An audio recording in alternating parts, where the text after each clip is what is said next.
ಚಾಮಯ್ಯ ಮತ್ತೊಮ್ಮೆ ಹುಟ್ಟಿಬಾ, ಕನ್ನಡದ ಬೆಳ್ಳಿ ತೆರೆ ಪಾವನವನಿ ಮಾಡೆ. ಅಶ್ವಥ್ ಮತ್ತೊಮ್ಮೆ ಹುಟ್ಟಿಬಾ, ಅಶ್ವಥ್ ವೃಕ್ಷವೇ ಹುಟ್ಟಿಬಾ.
गणपतिगुं हवामहे कविं कवीना उपमस्रमस्तमं ज्येष्ठराज ब्रह्मणस्पत आनन्दन्नोति विश्रीदसादनं श्रीमहागणाधिपतये नमः.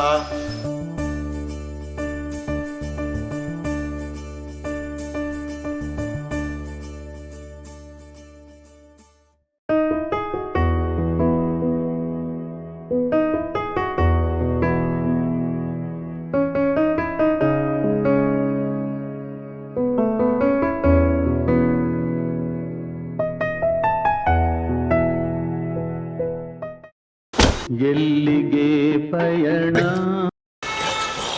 ಸಂಟಾಗುತ್ತೆ ಸರ್. ಒಳ್ಳೆ ಹಾಡು.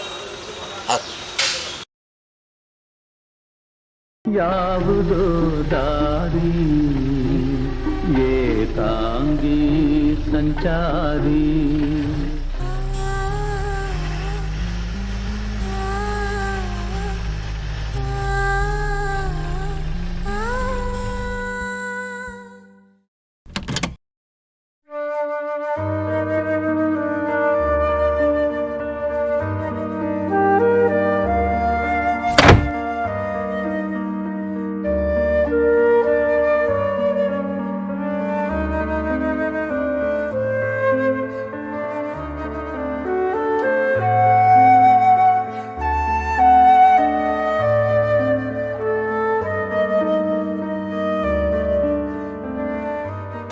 ಒಳ್ಳೆಯದಾಗಲಪ್ಪ.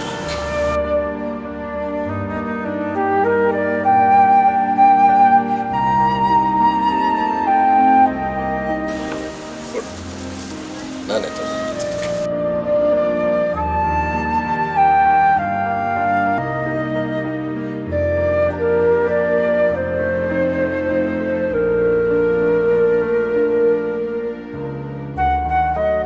ನಮಸ್ಕಾರ ಸರ್.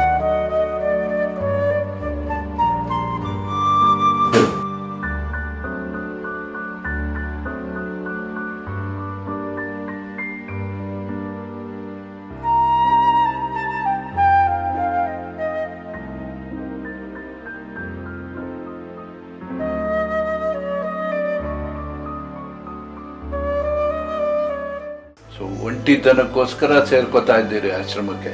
ಹೌದು ಸರ್. ಇದು ಫಾರ್ಮಾಲಿಟೀಸ್ ಇದೆ, ಒಂದು ಫಾರಂ ಇದೆ, ಕೊಡ್ತೀನಿ, ಭರ್ತಿ ಮಾಡಿಬಿಟ್ಟು ಕೊಡಿ.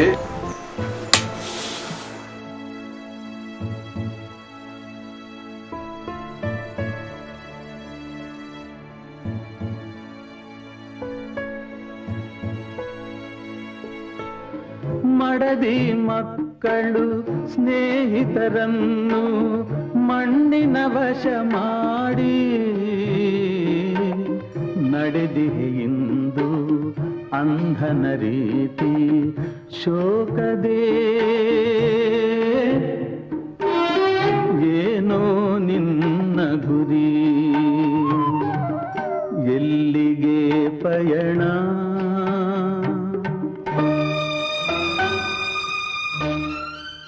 ಇರ್ಲಿ, ಬೇಜಾರು ಮಾಡ್ಕೋಬೇಡಿ. ಇವೆಲ್ಲ ಇದ್ದಿದ್ದೆ ಮಾಡ್ಕೋಬೇಕು.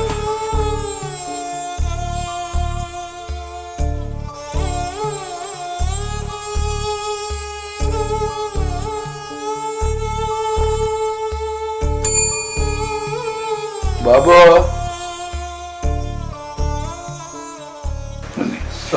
ನೋಡಿ, ಇವ್ರಿಗೆ ಅಲ್ಲಿ 2ನೇ ರೂಮ್ ಹಾಕೊಟ್ಟಿದ್ದೀನಿ. ಆ ರೂಮ್ಗೆ ಇವ್ರಿಗೆ ಅಲಾಟ್ಮೆಂಟ್ ಮಾಡಿ ಕರ್ಕೊಂಡೋಗಿ ಬೆಡ್ ಅವೆಲ್ಲ ತೋರಿಸ್ಕೊಡಿ.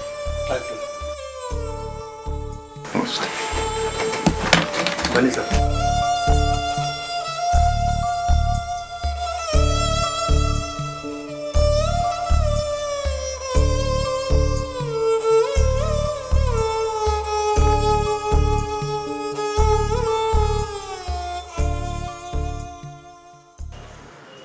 ಸರ್, ಏನ್ ಬಾಬು? ಆ ರೂಮ್ನಲ್ಲಿ ಪೇಷಂಟ್ ಇದ್ದಾರೆ ಸರ್.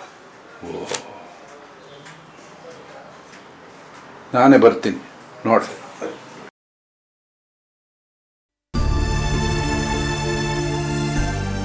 ನಮ್ಮ ಆಶ್ರಮ ಬಹಳ ಅವಶ್ಯಕತೆ ಇರೋಂಥ ಎಲ್ಲ ಜನಗಳಿಗೆ ಜಾತ್ಯತೀತವಾಗಿರ್ತಕ್ಕಂಥದ್ದು ನಮ್ಮ ಆಶ್ರಮ. ಇವರು ಶಿವಪ್ಪ ಅಂತ ಹೇಳಿ ಸುಮಾರು 12 ವರ್ಷಗಳಿಂದ ನಮ್ಮ ಆಶ್ರಮದಲ್ಲಿ ಇದ್ದಾರೆ. ನಮ್ಮ ಆಶ್ರಮ ಶುರುವಾಗಿ 20 ವರ್ಷ ಆಯ್ತು. ಇವರು 12 ವರ್ಷದಿಂದ ಇದ್ದಾರೆ. ಇವರು ಜಗದೀಶ್ ಅಂತ ಹೇಳಿ 6 ವರ್ಷಗಳಿಂದ ನಮ್ಮ ಆಶ್ರಮದಲ್ಲಿ ಇದ್ದಾರೆ. ಹೊಸದಾಗಿ ಶಂಕರಪ್ಪ ಅನ್ನೋರು ನಮ್ಮ ಆಶ್ರಮಕ್ಕೆ ಬಂದಿದ್ದಾರೆ. ಇವತ್ತಿಂದ ನಾವೆಲ್ಲ ಸಂಬಂಧಿಕರು. ನಿಮ್ಗಳ ಜೊತೆ ಇರೋದಕ್ಕೆ ನಾನು ಬಂದಿದ್ದೀನಿ. ಈ ಪುಣ್ಯಾತ್ಮ ನನಗೆ ಇಲ್ಲಿ ಇರೋದಕ್ಕೆ ಆಶ್ರಯ ಕೊಟ್ಟಿದ್ದಾರೆ. ನನಗೆ ಯಾರು ಇಲ್ಲ. ನನ್ನ ಅಣ್ಣಂದ್ರಾಗಿ ತಮ್ಮಂದ್ರಾಗಿ ನೀವೆಲ್ಲ ಇದ್ದೀರಾ. ನನಗೆ ಬಹಳ ಸಂತೋಷ, ನನ್ನ ಸೌಭಾಗ್ಯ ಅಂತ ತಿಳ್ಕೊತೀನಿ. ಎಲ್ರಿಗೂ ಒಳ್ಳೇದಾಗಲಿ. ಸರ್, 1 ನಿಮಿಷ. ಇವತ್ತೊಂದಿನ ಇವ್ರು ಯಾರೋ ಹುಷಾರಿಲ್ಲದೆ ಇರೋರನ್ನ ಇಲ್ಲಿಗೆ ಹಾಕಿದ್ದೀನಿ. ನಾಳೆಯಿಂದ ನಿಮ್ಗೆ ರೆಗ್ಯುಲರ್ ಆಗಿ ಮಂಚ ಅದು ಎಲ್ಲ ಮಾಡ್ತೀನಿ.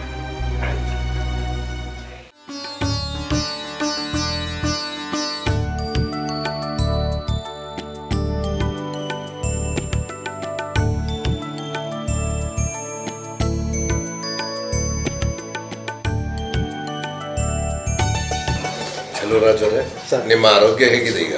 ಪರವಾಗಿಲ್ಲ ಸರ್, ಚೆನ್ನಾಗಿದೆ. ಡಾಕ್ಟ್ರು ಕೊಟ್ಟಿರೋ ಮೆಡಿಸಿನ್ ಎಲ್ಲ ಕರೆಕ್ಟಾಗಿ ತಗೋತಾ ತಗೋತಿದ್ದೀರಾ? ಇದ್ದೀನಿ ಸರ್. ಯಾವತ್ತೂ ನಮ್ಮ ಆರೋಗ್ಯನ ನಾವು ಕಾಪಾಡ್ಕೋಬೇಕಪ್ಪ. ಹೌದು ಸರ್. ಪರಾಧೀನರು ಆಗಬಾರ್ದು. ಹೌದು ಸರ್. ಎಲ್ಲಿವರೆಗೂ ನಾವು ಆರೋಗ್ಯವಾಗಿರ್ತೀವಿ ಅಲ್ಲಿವರೆಗೂ ನಾವು ನಮ್ಮ ಕೆಲಸ ಮಾಡ್ಕೊಂಡು ಇರ್ಬೋದು. ಖಂಡಿತ ಸರ್. ಎಲ್ಲಿವರೆಗೂ ನಮ್ಮ ಕೆಲಸ ನಾವು ಮಾಡ್ಕೊಂಡಿರ್ತೀವಿ ನಾವು ಯಾರಿಗೂ ಹೊರೆಯೋಕ್ಕಾಗಲ್ಲ. ಹೌದು ಸರ್.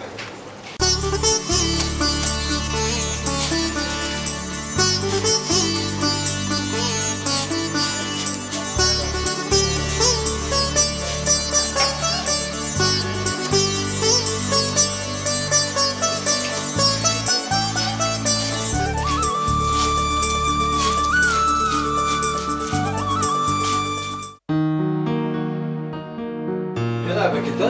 ಶಂಕರಪ್ಪನ ನೋಡ್ಬೇಕು. ಆಹಾ, ಎಲ್ಲಿದ್ದಾನೆ? 2ನೇ ರೂಮಲ್ಲಿದ್ದಾರೆ.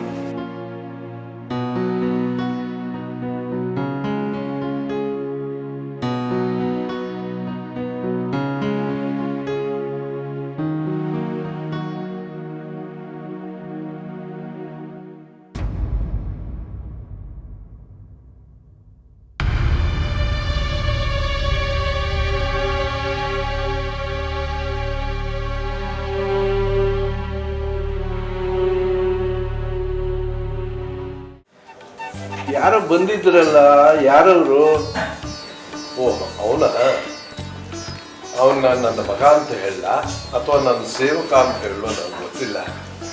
ಇಷ್ಟು ದಿವಸ ನನ್ನ ಜೊತೆ ಕೆಲಸ ಮಾಡ್ಕೊಂಡಿದ್ದ, ನನ್ನ ಮಗನ ಥರನೇ ಇದ್ದ. ಈಗ ನಾನು ಇಲ್ಲಿಗೆ ಬಂದಲ್ಲ, ನಿನ್ನ ದಾರಿ ನೀನು ನೋಡ್ಕೊಳಪ್ಪ ಅಂತ ಹೇಳಿದೆ.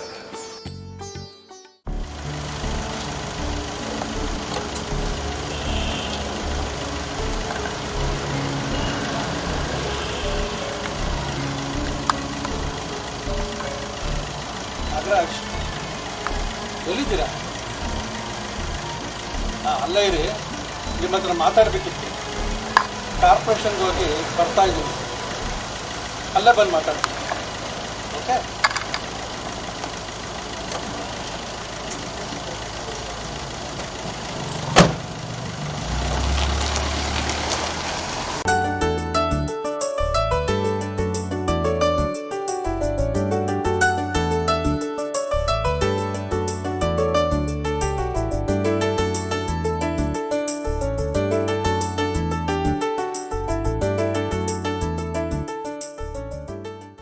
ಆಯಿತು, ಓಕೆ.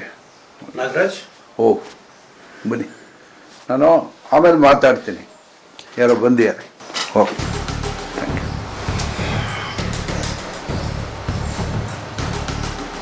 ಹೇಳಿ ಸರ್, ಏನು ಸಮಾಚಾರ? ಭಾಳ ದಿವಸದ ಮೇಲೆ ಬಂದಿದ್ದೀರಿ. ಕಾಫಿ ತಗೋತೀರಾ? ಅದೆಲ್ಲ ಏನು ಬೇಡ ಬಿಡಿ ಸರ್. ಇಲ್ಲ ಇಲ್ಲ, ಬಾಬಣ್ಣ ಸರ್ 2 ಕಾಫಿ ತಗೊಂಡ್ಬಂದ್ಬಿಡಿ. ಸರ್ ಆಯ್ತು.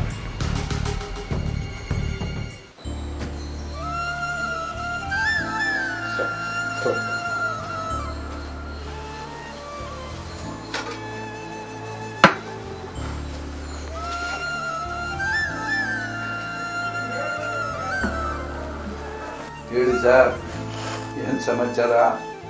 ಭಾಳ ದಿನ ಆಯಿತು ತಾವು ಬಂದು. ಬೇಜಾರು ಮಾಡ್ಕೊಬೇಡಿ ನಾಗರಾಜ್, ನನಗೂ ಮಾನವೀಯತೆ ಇದೆ. ಯಾವನೋ ಒಬ್ಬ ಪಬ್ಲಿಕ್ ಡಿಟಿಕೇಶನ್ ಹಾಕಿ ಆ ಬಿಲ್ಡಿಂಗ್ ಹಳೇದಾಗಿದೆ, ಯಾವ ಬೇಕಾದ್ರೂ ಕುಸಿಬೋದು, ವಯಸ್ಸಾದವ್ರು ಬೇರೆ ಇದ್ದಾರೆ ಅಂತ ಅವನು ಹೇಳಿದ್ರಿಂದ ಯಾವ ಬೇಕಾದ್ರೂ ಹೊಡಿಬೋದು. ಆದ್ದರಿಂದ ಇವತ್ತು ಕಾರ್ಪೊರೇಷನವ್ರು ಕರೆದು ನನಗೆ ನೋಟಿಸ್ ಕೊಟ್ಟಿದ್ದಾರೆ. ಇನ್ನು 15 ದಿವಸದಲ್ಲಿ ನೀವೇನಾದರೂ ಬಿಲ್ಡಿಂಗ್ ಖಾಲಿ ಮಾಡ್ತಾಯಿದ್ರೆ ನಾವು JCB ತಂದು ಹೊಡಿಬೇಕಾಗುತ್ತೆ ಅಂತ ಹೇಳಿದ್ದಾರೆ ನಾಗರಾಜ್. ದಯವಿಟ್ಟು ತಾವು ಖಾಲಿ ಮಾಡಿಕೊಟ್ರೆ ಭಾಳ ಒಳ್ಳೆಯದು. 15 ದಿವಸದಲ್ಲಿ ಖಾಲಿ ಮಾಡಿ ಅಂದರೆ ಹೇಗೆ ಸರ್ ಖಾಲಿ ಮಾಡೋದು? ನಾನಿನ್ನೇನು ಮಾಡೋಕ್ಕಾಗಲ್ಲ, ದಯವಿಟ್ಟು ಕ್ಷಮಿಸಿ. ತಂದೆ ತಾಯಿ ಸೇವೆ ಮಾಡಬೇಕು ಅಂತ ಹೇಳಿ ಬಹಳ ಆಸೆ ಪಟ್ಟಿದ್ದೆ. ಆದರೆ ಚಿಕ್ಕ ವಯಸ್ಸಲ್ಲೇ ತಂದೆ ತಾಯಿನ ಕಳ್ಕೊಂಡ್ಬಿಟ್ಟೆ.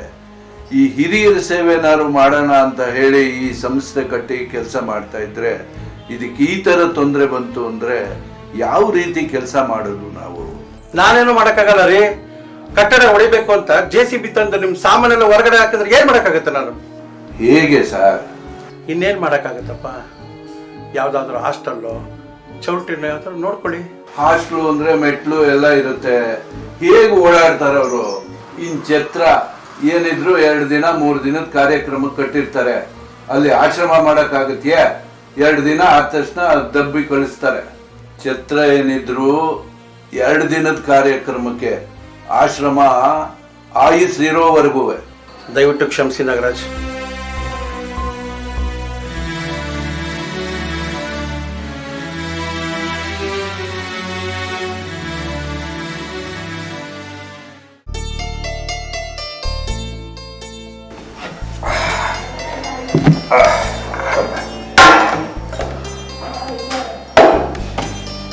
ನಾಗರಾಜ್ ಬರಲಿಲ್ವಾ? ಬಂದಿಲ್ಲ ಸರ್. ಓಕೆ, ನಾಗರಾಜ್ ಆಫೀಸು ಬರಲಿಲ್ವಾ? ಸರ್ ಆಫೀಸಲ್ಲಿ ಇದೆ ಸರ್. ಊಟಕ್ಕೆ ಯಾಕೆ ಬಂದಿಲ್ಲ? ಓದ್ತಿರೋ ಸರ್.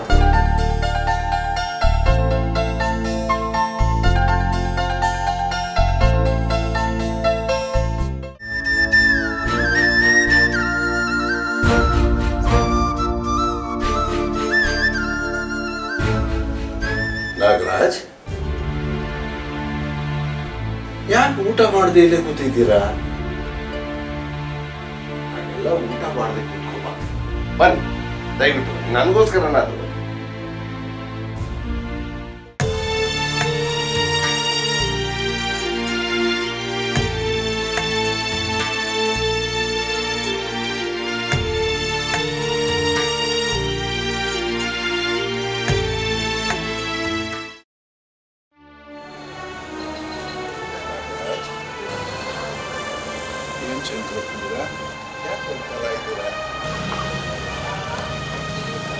ನಾನು ಗಮನಿಸ್ತಾನೆ ಇದ್ದೀನಿ, 2-3 ದಿವಸದಿಂದ ನಿಮ್ಮ ನಡತೆಲೇ ಒಂದು ಏನೋ ಬದಲಾವಣೆ ಕಾಣಿಸ್ತಾ ಇದೆ.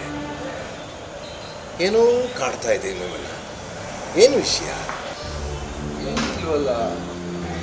ನನಗೆ ಹೇಳಬಾರ್ದು ಅಂತ ಏನಾದ್ರು ಇದ್ದರೆ ಅಥವಾ ನಿಮ್ಮ ವೈಯಕ್ತಿಕ ವಿಷಯ ಆದರೆ ಬೇಡ. ಹಾಗೇನಿಲ್ಲ, ಮುಚ್ಚಿಡೋ ಅಂಥದ್ದು ಏನೂ ಇಲ್ಲ.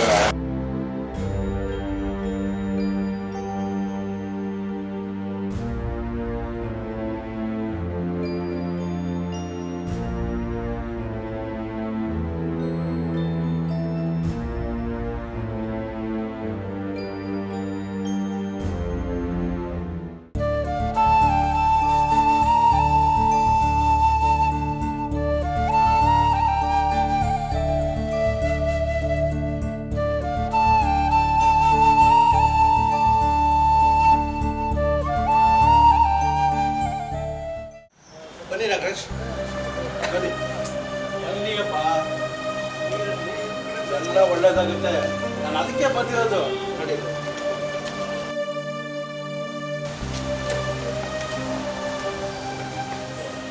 ಬನ್ನಿಯಪ್ಪ.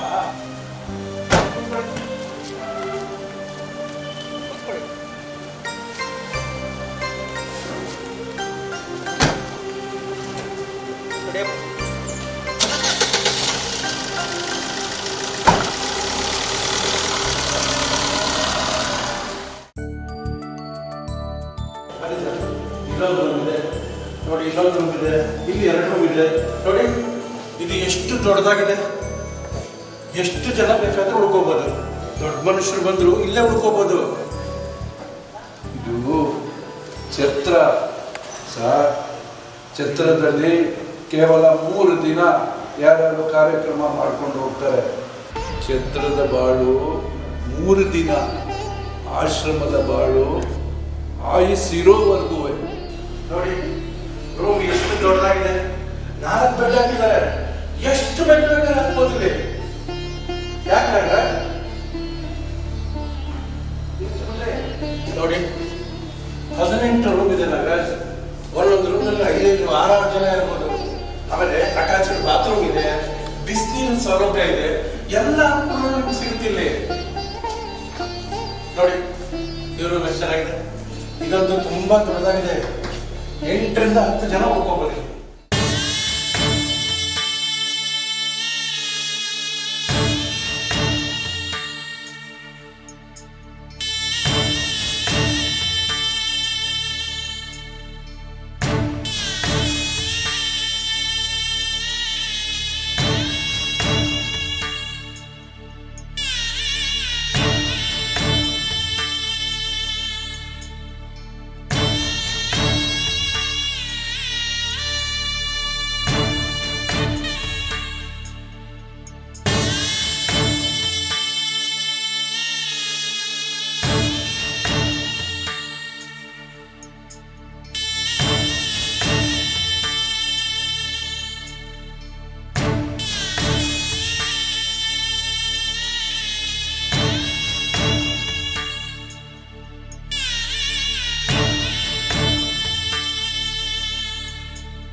ಎಲ್ಲರೂ ಬಂದ್ರೆ ಸರ್ ಓಕೆನಾ? ಬಂದಿದ್ದಾರೆ.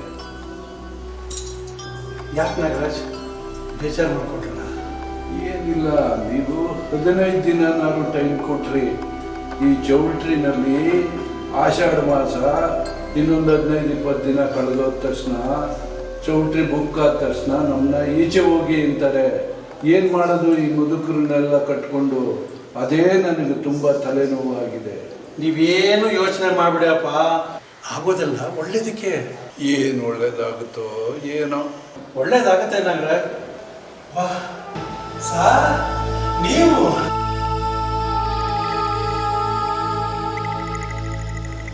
ಒಳ್ಳೆ ಸಾರ್ ನೀವ ಇವ್ರು ಯಾರಂತ ಗೊತ್ತಾಯ್ತಾ?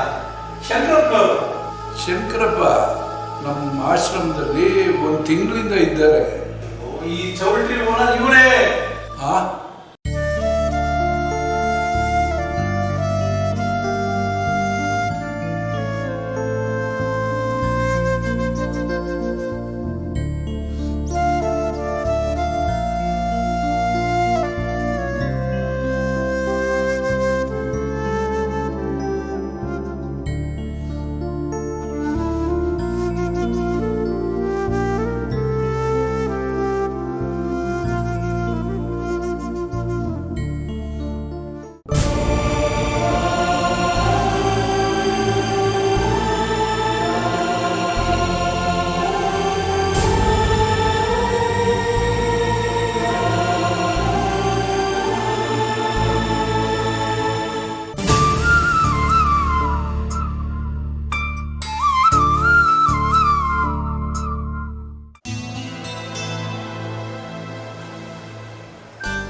ನಿಮ್ಮ ಸರಳತನಕ್ಕೆ ನಮಸ್ಕಾರ ಸರ್. ನಾಗರಾಜ್, ನೀವು ಕೈ ಮುಗಿಬಾರ್ದು. ನೀವು ದೇವ್ರ ಕೆಲಸ ಮಾಡ್ತಾ ಇದ್ದೀರಾ. ಎಷ್ಟೋ ಜನಕ್ಕೆ ಆಶ್ರಯ ಕೊಟ್ಟಿದ್ದೀರಾ, ನನಗೂ ಆಶ್ರಯ ಕೊಡ್ತಿದ್ದೀರಾ. ಈ ಪುಣ್ಯಾತ್ಮನ ಸಂಕಟ ನನಗೂ ಅರ್ಥ ಆಯಿತು. ಬಿಲ್ಡಿಂಗ್ ರೆನೋವೇಟ್ ಮಾಡಲೇಬೇಕು. ಹೌದು, ರೆನೋವೇಟ್ ಮಾಡಬೇಕು ಅಂದರೆ ಹೊಡಿಲೇಬೇಕು. ಅವಾಗ ಆಶ್ರಮದ ನಿವಾಸಿಗಳನ್ನ ಎಲ್ಲಿ ಕರ್ಕೊಂಡು ಹೋಗ್ತೀರಾ? ಆ ನಿಮ್ಮ ವೇದನೆ ನನಗೆ ಅರ್ಥ ಆಯಿತು. ಇವ್ರಿಗೂ ಬೇರೆ ಮಾರ್ಗ ಇಲ್ಲ, ನಿಮಗೂ ವಿಧಿ ಇಲ್ಲ. ಇಂಥ ಸಮಯದಲ್ಲಿ ನೀವು ಬಹಳ ಚಿಂತಾಕ್ರಾಂತರಾಗಿದ್ರಿ.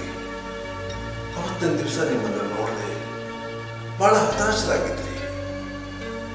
ಏನು ವಿಷಯ ಅಂತ ಹೇಳೋದಕ್ಕೆ ಹಿಂಜರಿದ್ರಿ. ಆಮೇಲೆ ಬಾಯ್ ಬಿಟ್ರಿ. ಅವಾಗ ಅಂದ್ಕೊಂಡೆ, ನನಗಿಷ್ಟೆಲ್ಲ ಆಸ್ತಿ ಇದೆ, ಯಾತಕ್ಕೆ ಇದನ್ನ ಸದುಪಯೋಗ ಮಾಡಿಸ್ಕೋಬಾರ್ದು ಅಂತ ನಾನು ಬಂಟನ ಕೇಳಿದೆ.